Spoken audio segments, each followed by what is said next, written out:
Hello, Colonial hockey fans. Tim Benz and Mike Pursuta, your broadcast team for Robert Morris Hockey and Sportsnet Pittsburgh and Flow Hockey, along with head coach Derek Schooley of the Robert Morris men's hockey team. I'd like to check in with you a couple times, once a month, twice a month, throughout the course of the college hockey season to let you know how things are going with the Colonials.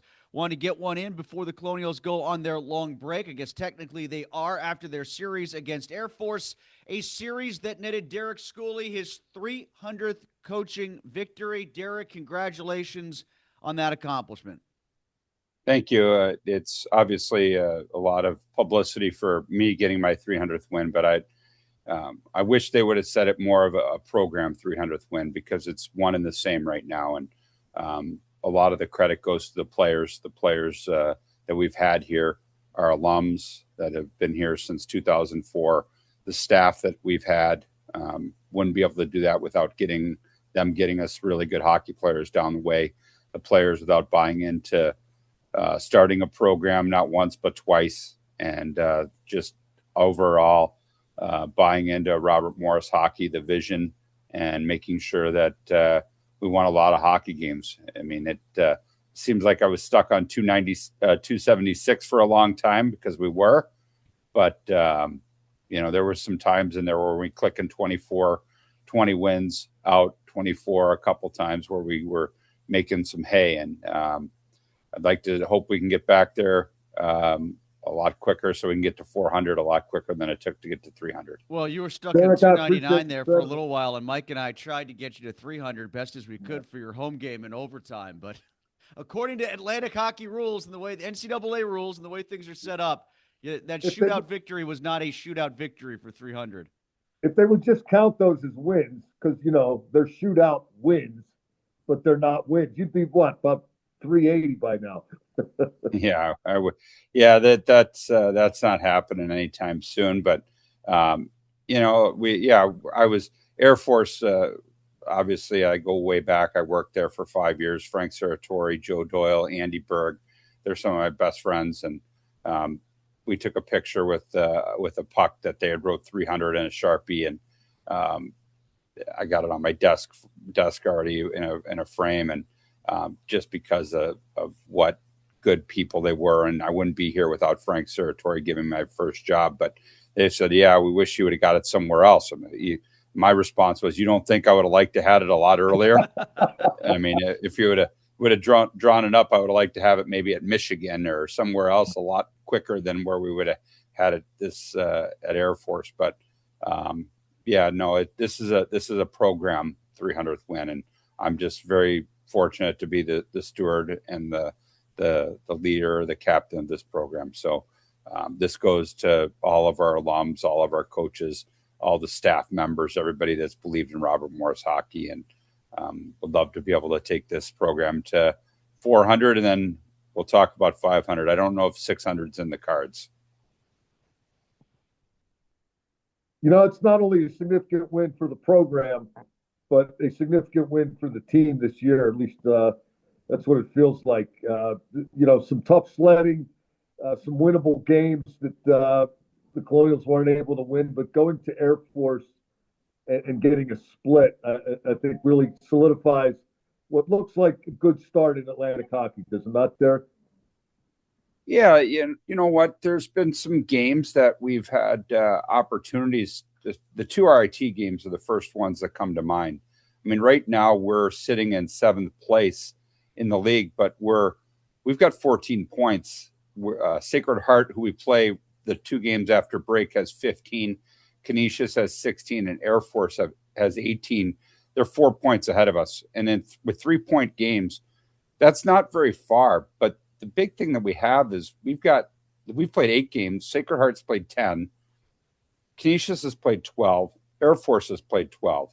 Even RIT, who's in 3rd place, is only 8 points ahead of us, and they've played 4 more games than us. So that's 12 points that we have in hand on them. And even Niagara behind us 3 points, we've got a game in hand. Army behind us 3 points, we've got 5 games in hand on them. So where we're at, there's only 3 teams in our league that have better winning percentages than us. And if you could take those RIT games back where we gave up a power play goal with 2 minutes left, where you guys are still trying to figure out where the penalty was, and then the second game where we gave up a goal with 45 seconds left in the game, if we could have just got a point or two out of those games, imagine where we'd be in the standings. That being said, it's also, you could say that in any game. If Mercyhurst wouldn't have hit a post with 3 minutes left in the game and it would have kicked in, I mean, you could say what if on a whole bunch. But the fact is, right now, we're one of 4 teams over 500 right now, and we've got a boatload of games in hand. So as far as Atlantic hockey play, while our record is 4-10-2, our record in Atlantic hockey is 4-3-1, and that's the most important record right now. And we just need to keep winning the Atlantic hockey games that we can win. We have no more non-conference games, so let's go ahead and just keep winning. Derek, going back to your point about it being a program mark for 300, you have seen this program grow twice now. You're witnessing it right now. You witnessed it the first time when you guys launched and developed into what you were before the shutdown a few years ago. How are you feeling the track is right now, and are you seeing things coalesce program-wise with this being your third year back on the ice? Well, we're seeing some growth. Cameron Garvey has got our captains have done an outstanding job leading this team. Cameron Garvey, 10 points, Tanner Klimke, 10, Michael Craig, 8. Those guys have been very good for us. It just, at times, they want more from themselves. And right, if you look at, we're probably about halfway, and they're looking at 20 points. But lately, they've had a really good run. We've been a little bit of goal scoring challenged the last couple weeks.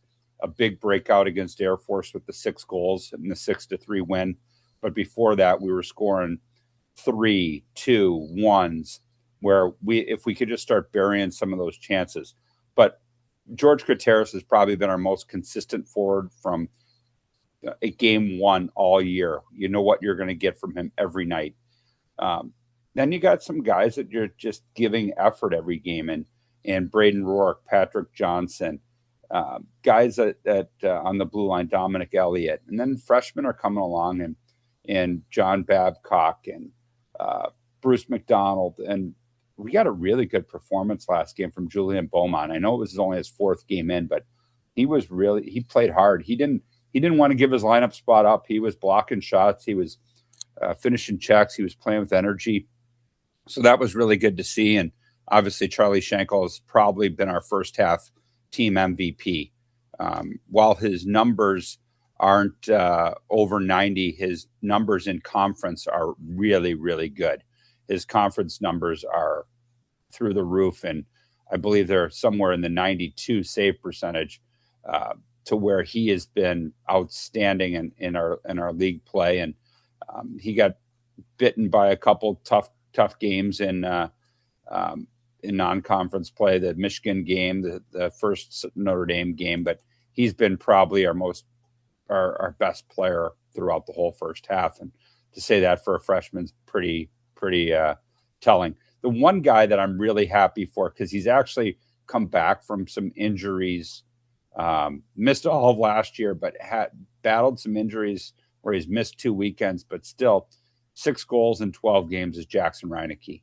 He was big in the 6-3 win. He had two really nice goals. And while he's a part of that junior class, he's a sophomore in eligibility, and that's been big for us as well. And we've got some guys that when they get going, we're going to be in some really good spots. And Trent Wilson, Michael Felsing, who's been much better lately. He's been outstanding lately. And Dominic Elliott. And you go down the line of guys that we're still just waiting to get going. And there's glimpses of it. And if we can get everybody all firing at the same cylinders, on the same wavelength and the same cylinders, we're going to be outstanding. Yeah, and that's a realistic belief, correct? I mean, it looked early in the season, at least from my perspective, Derek, that the Colonials would score more goals this year. There were some moments. And then you had that little lull that you mentioned. But the breakout at Air Force, we should assume in the second half of the season you're going to put the puck in the net at a more consistent rate? Because if you do, I think you're going to start winning a lot of games. Yeah, because we've done a much better job defending this year, and with Charlie in goal, I mean, we would lose to LIU 2-0, RIT 2-1, RIT 3-2, and then Mercyhurst we tied 1-1. So yeah, I think the fact if we could start getting the first 1 to 3, we've got a really good shot. Our special teams has started off slow with our penalty killing. It's done a much better job lately of getting big penalty kills. Our power play is starting to click a little bit more regularly. Had a big goal Jackson did on Saturday. So I think we're just starting to put it all together. I think we need to make sure that we had 2 really big wins last year before Christmas against Canisius, which got us over 500. And then we had a big second half swoon. We got to stay away from that this year. And I know our guys are going to learn from lessons of the past. Derek, I'm intrigued what you said about George Krotiris. I thought that was an interesting talking point because, Mike and I noticed it last year in his first year at the program, the speed and the energy that he played with, the hunting the puck and energy in the offensive zone. When you talk about consistency and what you're going to get night after night from him, is it more of that, or is what you're talking about all 3 zones hockey? Is that part improved from last year? Yeah, I think that's where you're seeing, because he's always been had the speed, and he always had some breakaways and some chances. I think it's more he's become more of a better defensively, which has allowed him to be more consistent. He's not a one-way player anymore. He's better in his own end. Right now, he's our only plus hockey player. I know plus minus is kind of a stat that has kind of gone by the wayside, but for guys who have played in over 10 games, he's our only plus hockey player. There's some guys who have played 3 or 4 games that are even, but really, I mean, he's our only plus player, and he's played 15 games. The one thing I'd like to see George do is convert more of his chances, because he does create so much with his offense. But whatever line that he's been on this year, whether it's been with McDonald and Reineke, whether it's been with Felsing and Taylor, that line's been successful because he's been going, and I think it's just because he's defending so much better, and I think he's understanding the game a lot better. And like I said, the only negative I have with his game is because he gets so many chances with his speed and the way he hunts pucks. Is I'd like to see him produce a little bit more, but he's been our most consistent player, and he's been a top 6 forward no matter what line we put him on all year long. And so hats off to George for taking a big step from year 1 to year 2 and year 2 to year 3. Derek, just for the record, I'm still a big plus minus guy. Yeah, but you know what the problem we do a lot of goals for, chances against, because you could be a guy that's standing on the side. If you're giving up more goals than you are, and you're just not being involved, like you have your man and somebody else is their man and they get scored on, and your team's giving up more than you're scoring, you're going to have a bad plus minus, even though it's not your fault. So I think you got to look a little bit more deeper into who's given up the chances within those goals. So like we've also done chances for, chances against, but we've also done the actual plus minus of whose fault it is. And most of the time, defensemen are the ones that are the culprits, because they're the defenders more often than not. So it's hard for defenders to be plus and chances for and chances against. And so you that's break where it down Craig, individually for like individual plus minus. Like if I'm on the ice and I help create a goal, I get a plus. And if I'm on the ice and I've done something to lead directly to a goal, I get a minus. Yeah. And so if Mike's standing there doing nothing, which is normal for you get the plus. And then when you're standing on the ice and doing your job and he costs the goal against, he gets the minus. So yes. Okay. So you're +1 and he's -1. So yeah, individually we know a little bit more. So we dive a lot more into the analytics. We also got we've got an analytics company that every team in our league uses that gives us a full report. So after every game of in-depth. So there's a lot of analytics that go into every game as far as offense, defense, goaltending, expected goals, um, expected goals for, expected goals against, all that kind of stuff. So Expected according to whom?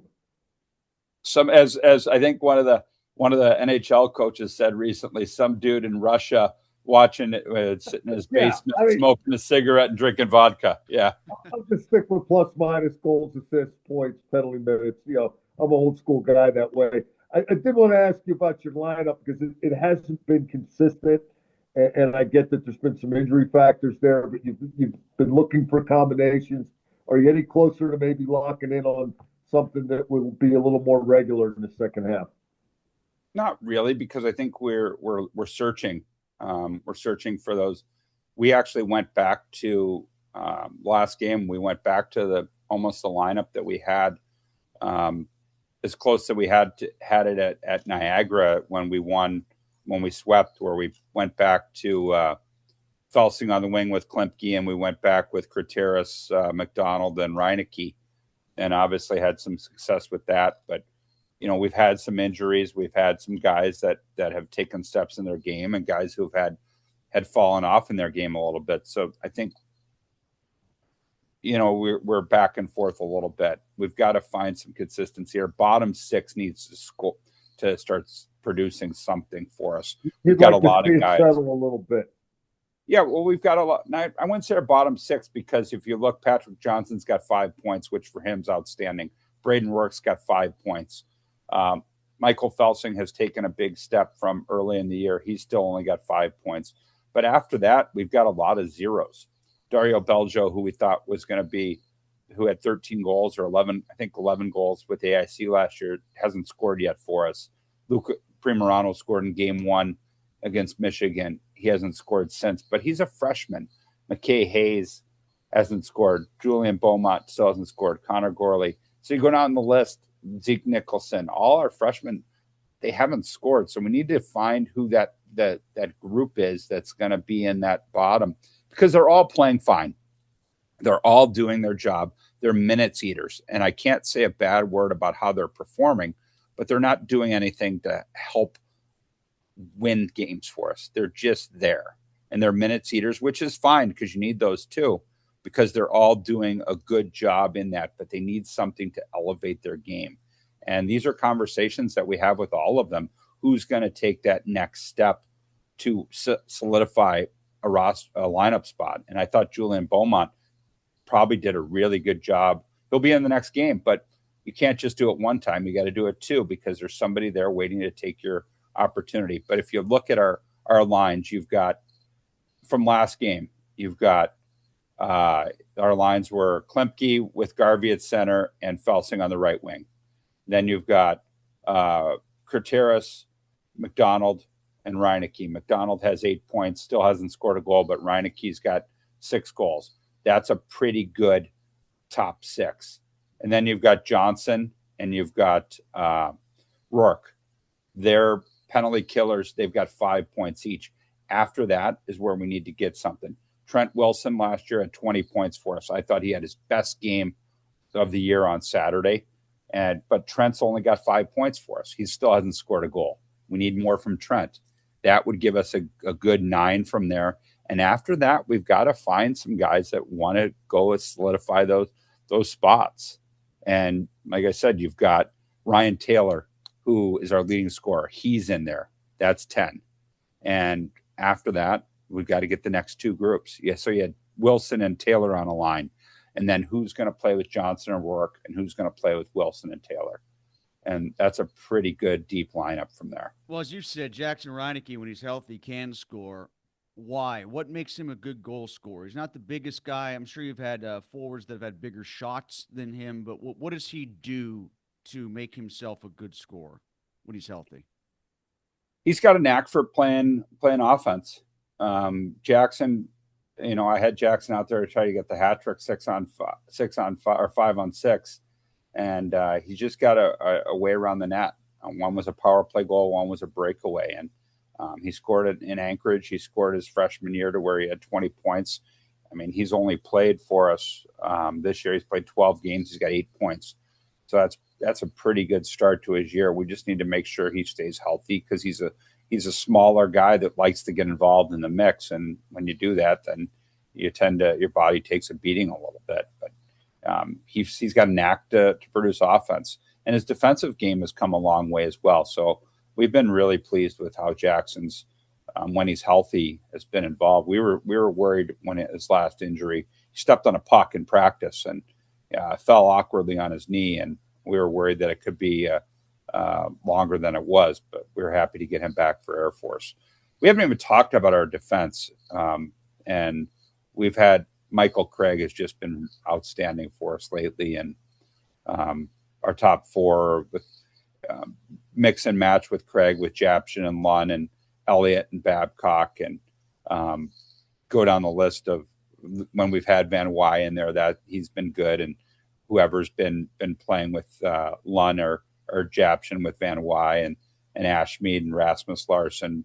It's a competitive group there on defense. They've been very good, and like I said, Schenkel's been our MVP. So we've got depth. We just need to put it all together at the same time. Derek, Holy Cross and Bentley are sitting atop Atlantic Hockey at 8-1-1. RIT is third. We mentioned how competitive the Colonials were with RIT, even though didn't get the result. You just got a road split with Air Force. Are you seeing a little separation at the top, or is it still anybody's race?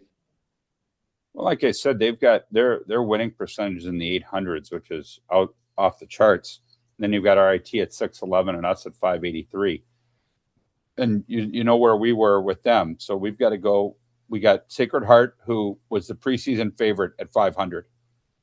We need to make sure that we get some points against them, and then we've got to go to RIT, and we've got to get some points on the road. Our big challenge here is 5 of our next 6 are on the road, and we've go to Sacred Heart at home, at RIT, and at Army. But then we come at home for 5 of 6 or 7 of 8, I think.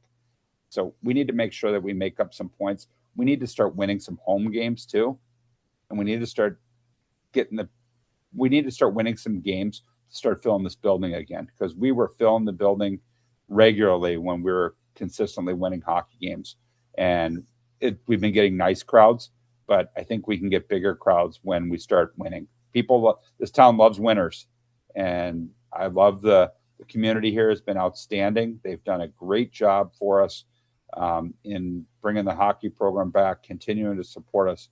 But there's still a lot more that we can do, and there's a lot more exciting hockey. There's good players coming into this building and playing hockey here. We should be getting great crowds after the new year, that's for sure. Well, Derek, congratulations on number 300 again. Appreciate it. Thanks for joining us. Have yourself a great holiday break, and we will catch up again in January, maybe after RT or Army, before, like you said, you got a long homestand, and we can talk about what's coming up. I appreciate you guys for all you do. I would want to take this time to wish all the fans, all our supporters, donors, everybody who watches, parents, families, all those who sent texts out there, happy holidays, and appreciate their support, and go Colonials.